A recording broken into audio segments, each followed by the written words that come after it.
Madharaasi movie review starring by Sivakarthikeyan, Rukmini Vasanth, Vidyut Jammwal and Biju Joseph. Directed by AR Murugadoss. వరుస disasters తో డీలా పడ్డ మురుగన్న కెరియర్ కి హిట్టు పడిందా లేదా, దాని తర్వాత ఆ రేంజ్ బొమ్మ శివకార్తికేయన్ దింపాడా లేదా, టీజర్ ట్రైలర్స్ తో బజ్ క్రియేట్ చేసిన మదరాసి బాక్స్ ఆఫీస్ వద్ద హిట్ స్టేటస్ దక్కించుకుందా లేదా, ఈ వీడియోలో చూద్దాం. ఇప్పటి వరకు మన ఛానల్ సబ్స్క్రైబ్ చేసుకోకపోతే please like, share, comment, subscribe. ఇక మదరాసి ప్లాట్ ఏంటంటే, ఒక సిండికేట్ బిహార్, యూపీ లాంటి స్టేట్స్ నుంచి తమిళనాడుకు గన్స్ స్మగుల్ చేస్తూ ఉంటుంది. దాంతో తమిళనాడులో విపరీతంగా క్రైమ్ రేట్ పెరిగిపోయి అందరికీ గన్స్ అవైలబుల్ గా అయిపోతాయి. దీంతో తమిళనాడు మొత్తం బీభత్సమైన డిస్టర్బెన్స్ క్రియేట్ అవుతుందని దీన్ని ఆపడానికి ఎన్ఐఏ ఆపరేషన్ స్టార్ట్ చేస్తుంది. దీంట్లో మన హీరో ఎలా ఇన్వాల్వ్ అయ్యాడు, దీనికి మన హీరోకి సంబంధం ఏముంది, మీరు సినిమాలో చూస్తారు. కమింగ్ టు ద పాజిటివ్స్, సినిమాలో యాక్షన్ సీక్వెన్స్ అయితే తోపు ఉంటాయి. ఇక మురుగన్న మెయిన్ ప్లే గ్రౌండ్ కూడా యాక్షన్ సీక్వెన్స్ ఒక రేంజ్ లో ఆడకుండా అసలు యాక్షన్ సీక్వెన్స్ అయితే మైండ్ బ్లోయింగ్, స్టన్నింగ్ అనిపించింది నాకైతే. ఇక నార్మల్ రొటీన్ యాక్షన్ మాస్ హీరోలో కాకుండా శివకార్తికేయన్ క్యారెక్టరైజేషన్ అనేది చాలా బాగా చూపించారు. డిఫరెంట్ షేడ్స్ ట్రై చేసిర్రు. అదైతే చాలా బాగా వర్కౌట్ అయింది. చాలా ఫ్రెష్ ఫీల్స్ తెప్పించింది శివకార్తికేయన్ క్యారెక్టర్ అనేది. మెయిన్ హైలైట్ అని చెప్పొచ్చు సినిమాకి ఆయన క్యారెక్టరైజేషన్.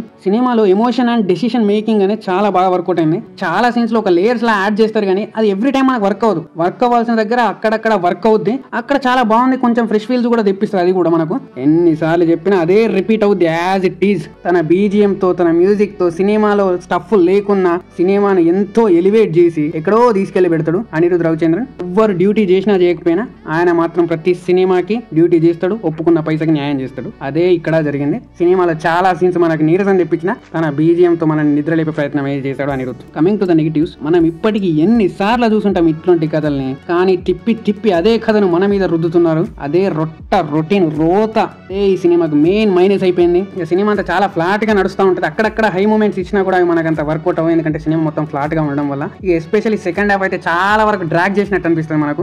ఈ క్యారెక్టరైజేషన్స్ మధ్యలో బాండింగ్ ఏదైతే ఉందో అది టూ జెనరిక్ అండ్ కన్వీనియంట్ గా ఉంటుంది. మనకి ఏదో ఆర్టిఫిషియల్ ఫీల్ వస్తూ ఉంటుంది. అక్కడ సినిమాలో ఎమోషన్ కనెక్టివిటీ అనేది అస్సలు ఉండదు.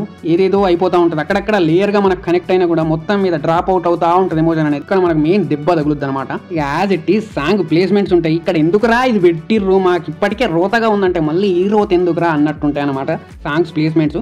ఆ సాంగ్స్ వినడానికి కూడా బాగాలేవు. ఏదో అనిరుద్ బీజిఎం తప్ప ఆ లిరిక్స్ అదంతా మనకు రోతగానే అనిపిస్తుంది. అవసరం ఏముంది, అసలు అవసరమే లేదు ఆ సాంగ్స్ అసలు. Coming to the performances, Sivakarthikeyan ఆయన రోల్ కి చాలానే వెయిట్ ఉంటుంది. ఒక హ్యూజ్ ఆరా ఉంటుంది రోల్ చుట్టూ. మరీ అంత వర్త్ ఉన్న రోల్ కాకపోయినా ఆయన యాక్టింగ్ తో ఆ రోల్ ని ఎక్స్ట్రాడినరీగా పర్ఫార్మ్ చేసారు. ఇక విద్యుత్ జంబాల్ ఇంట్రో చూసి ఆయనకు స్ట్రాంగ్ రోల్ పడింది. తుపాకీ తర్వాత రేంజ్ లో ఆయన పర్ఫార్మెన్స్ ఉండబోతుంది అనుకున్నట్టు ఇంట్రో ఉంటది కానీ ఆ తర్వాత ఏం ఉండదు. ఏదో పెట్టాలి, విలన్ ఉండాలి, హీరో విలన్ కొట్టుకోవాలన్నట్టు మాత్రమే రాసుకున్నారు తప్ప ఆయన రోల్ కి ఇంపార్టెన్స్ అంతలా ఉండదు. రుక్మిణి వసంత్ ఈమె ఎందుకుందో ఆమెకే తెలియదు. సేమ్ స్పైడర్ లో రకుల్ మాదిరి ఉంటది కానీ ఎక్కడో కనెక్ట్ చేద్దామని చూసారు కానీ వర్కౌట్ అవ్వలేదు. అంత స్కోప్ లేదు. బీజు మీనన్ గారికి పర్ఫెక్ట్ రోలే పడింది ఈ సినిమాలో. ఆయనదే మెయిన్ క్యారెక్టర్. ఆయన కూడా ఆయన రోల్ లో చాలా బాగా చేసారు. Coming to the director AR Murugadoss, మునిగిపోతాడనుకున్న మురుగన్న నేను బతికే ఉన్నారా అని ఒడ్డు కొట్టుకొచ్చాడు కానీ పూర్తి ప్రాణం అయితే లేదు. ఆయన ప్రీవియస్ మూవీస్ కంటే ఈ సినిమా అంత బ్యాడ్ గానే ఏం లేదు. కాన్సెప్ట్ పరంగా టెక్నికల్లీ బొమ్మ సాలిడ్ ఉంటది కానీ ఎగ్జిక్యూషన్ ఎక్కడో దొబ్బింది. ఆయన సమాజానికి మెసేజ్లు ఇవ్వడం మానేసి గజనీ లాంటి గంజాయి బొమ్మ దించితే హిట్ అవుద్దేమో. మొత్తానికైతే మదరాసి ఇట్స్